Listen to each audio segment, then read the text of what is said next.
Hey, this is Rachel Bolan, and may the rock be with you.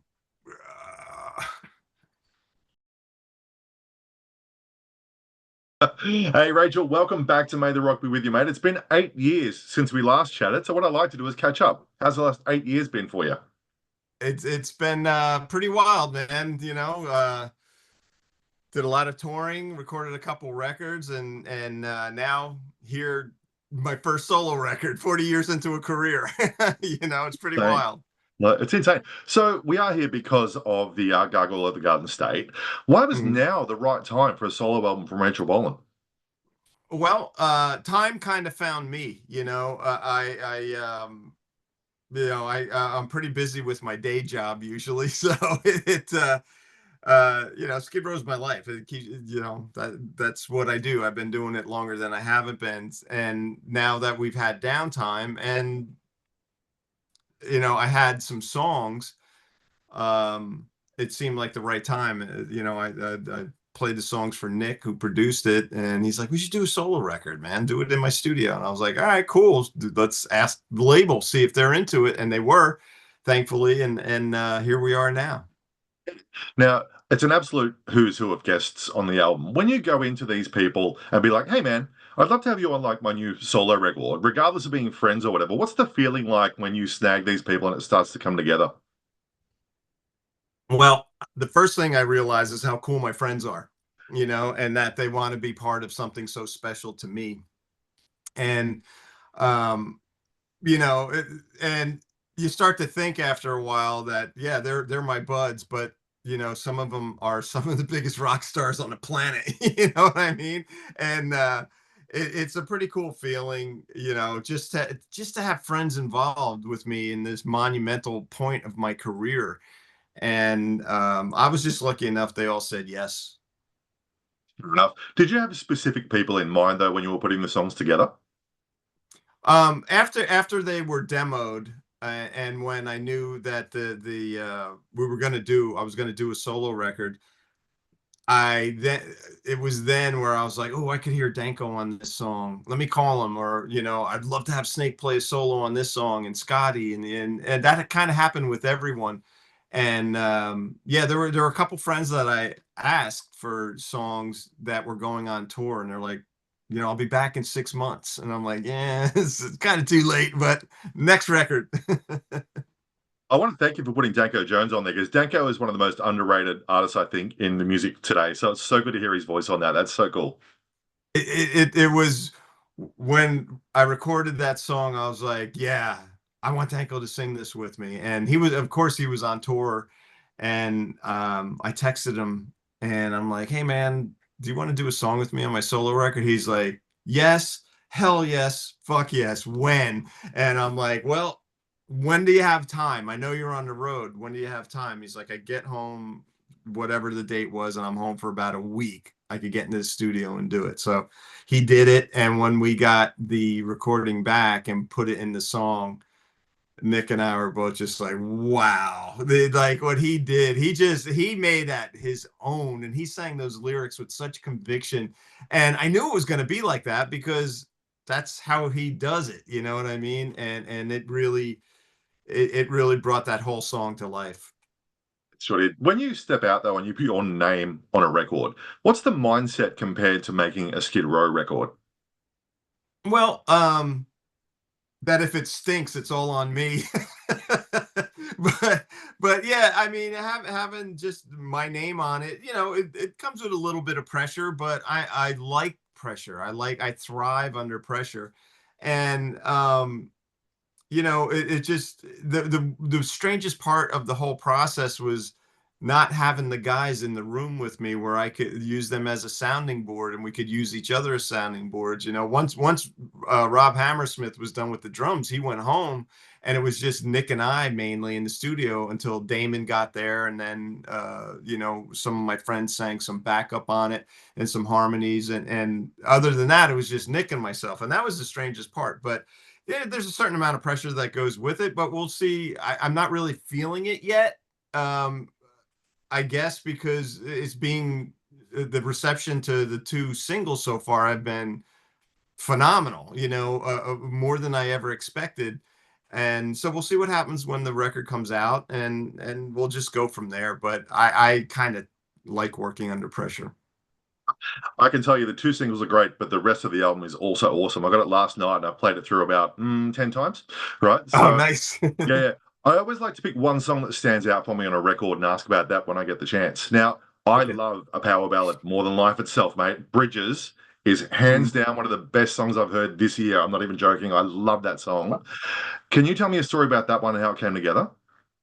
Well, in my house, my wife mainly, she watches a lot of John Waters movies, like Breakfast Club and Pretty in Pink, and they were movies that meant a lot to me growing up. So they're kind of in on loop in the house, and I started writing that song, and it reminded me of a soundtrack to one of those movies. Like it could be in there, and I actually it made me think of the Psychedelic Furs right away. And so I wanted it to be minimalistic, and just I wanted all the parts to be really perfect and stand on their own. And when I recorded the demo and sent it to Nick, I had my friend PJ sing the demo, and I knew I wasn't going to sing the song because it's not really, I don't have that kind of vocal control. You know what I mean? I sing the way I sing. I'm a stylist more than a vocalist for sure. So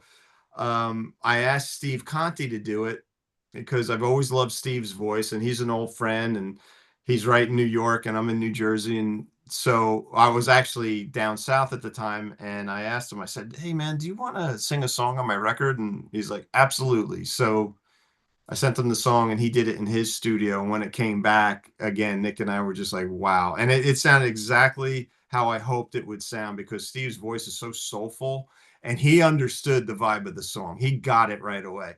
And as I knew he would. So I'm really proud of the way that song came out. I don't know much about Steve, but after hearing that, I want to know everything about him. So I'm going to go back and look at whatever he's done Okay, and figure it out. well, Steve has an incredible history. He comes from a very musical family.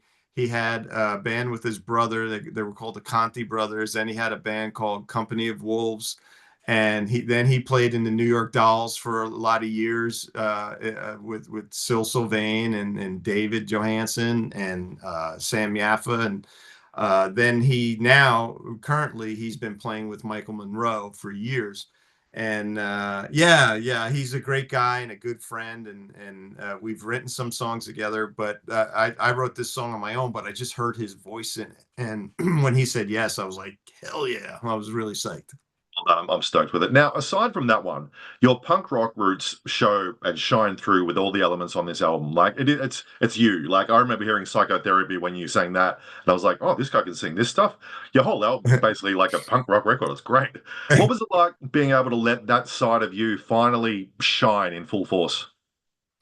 It was really cool. And I played all the rhythm guitars and the bass, of course, and I just it was really important to me to like that. That's me in my natural habitat. Not and I don't mean that in a bad way.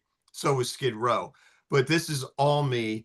And it's when I write with the guys, it's always it's us, and so this is and my influence is part of those songs, as is Snakes, as Scotty's and Rob, and that's what makes them Skid Row songs. However, with this, it was just me. I co-wrote with on two songs with two friends, because everyone that was involved with this record was a friend. And so they know me, and one is my friend Erica Sellers, who is so punk rock, and we wrote this song during COVID, a song during COVID on Zoom. It was a song "Devil in the White," and yeah, it was cool to let that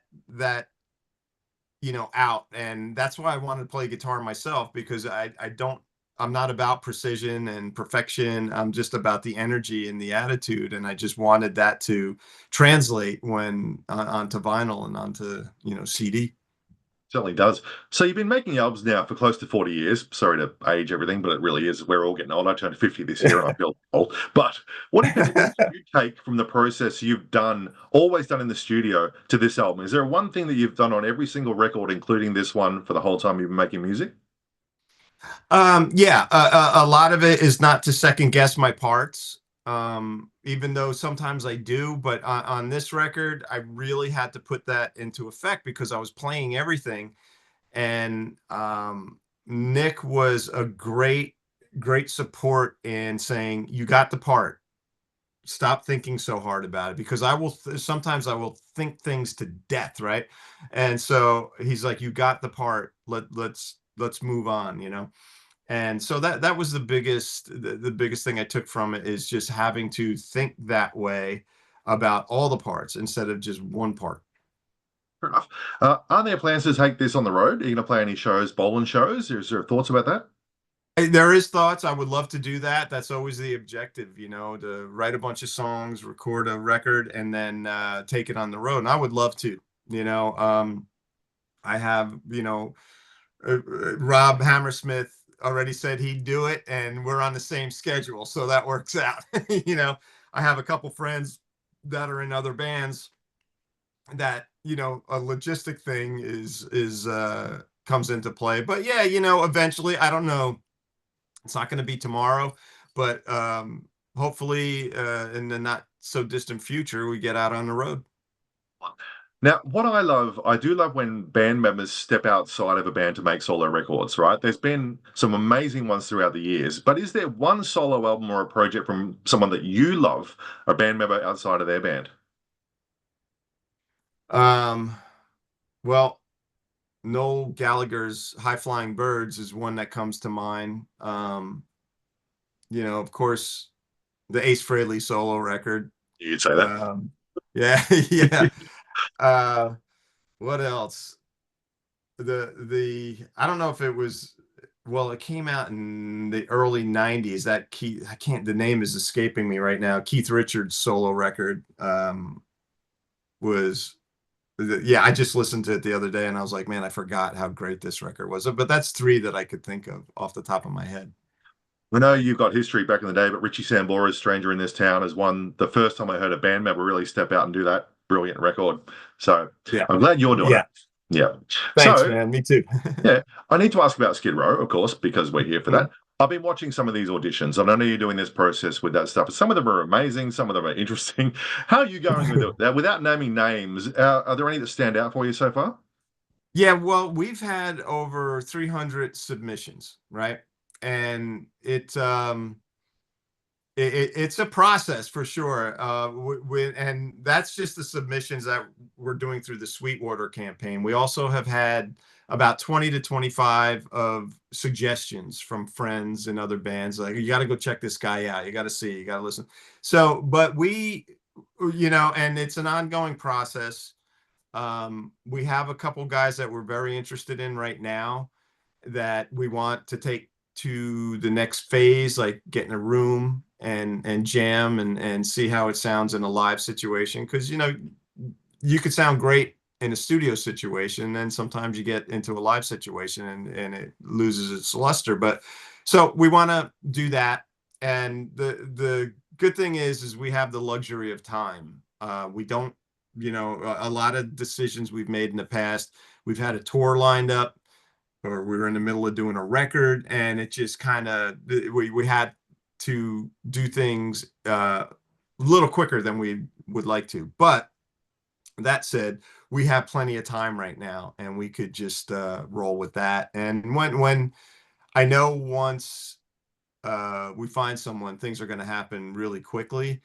Snake and I have been writing, Scotty and I have been writing. So we're getting songs together so that we're ready for when we get someone that maybe go in the studio or at least record a couple songs, and put out. I loved what you did with Eric. I mean, I know there was the circumstances of Thanks. him not being able to tour and stuff, but man, that was a great choice. I can't wait to see what's Yeah, next. he's a great singer. It Yeah. worked out really well. Now, it is crazy to think you've been doing this for close to 40 years. So if you could go back in time and give a younger you a piece of advice about making music, being in a band, what would that be? Oh, Man, probably to stand my ground a little more on some decisions that were made.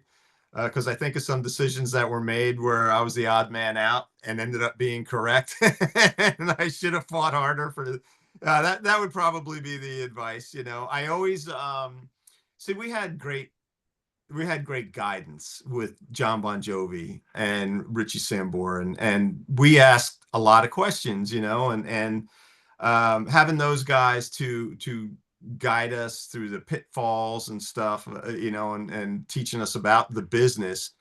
That was a huge help. That was a huge help. So I was able to do that, but there were definitely some times where I wish I stood my ground a little more on some band decisions. Now, what we always do is we look ahead to the future with a prediction. So I want you to finish this sentence for me. By the end of 2026, Rachel Bolan will. Be getting ready to go on the road or on the road. That's what we want. We want to see these shows, man. I think you could do this. I think it'd be amazing. Yeah, I would love to. You know, the energy of not just the album, but the energy of all the press I've been doing and the response that I'm getting, the feedback I'm getting from you guys. It's pretty overwhelming, and I'm like, yeah, I got to get this on the road, because I was kind of, yeah, if something cool comes up, that would be great, but the more I talk and the more press that I do, I'm like, yeah, I got to get this on the road. So I'm hoping that comes to fruition. Excellent. On a personal note, mate, I have to thank you. You are my 850th interview that I've ever done. You're my 850 today, and what a great one Wow. to have. Wow, awesome, man. Yeah, been doing this Congrats. a little That's while, great. and I thought finally got a great one to do it for the big number. That's great, man. Congrats. That's really Thanks. cool. Yeah, I've been a fan since the start, so it's a pleasure to talk to you again, mate. I hope we can actually catch up in Sydney one day. I haven't got to Yeah, see you in that'd be person before, but let's make it happen. yeah, absolutely, man. Thanks, brother. Good luck with the record. It's a monster, so I hope everyone can listen to it and love it as much as I do. Thanks, dude. I appreciate Thanks, that. buddy. I'll see you again. All right, talk to you soon. Bye. Bye. Thanks for watching our interview with Rachel Bolan. Don't forget to check out the record Gargoyle of the Garden State. It's phenomenal. Like and subscribe if you do want to, and check out maytherockbewithyou.com.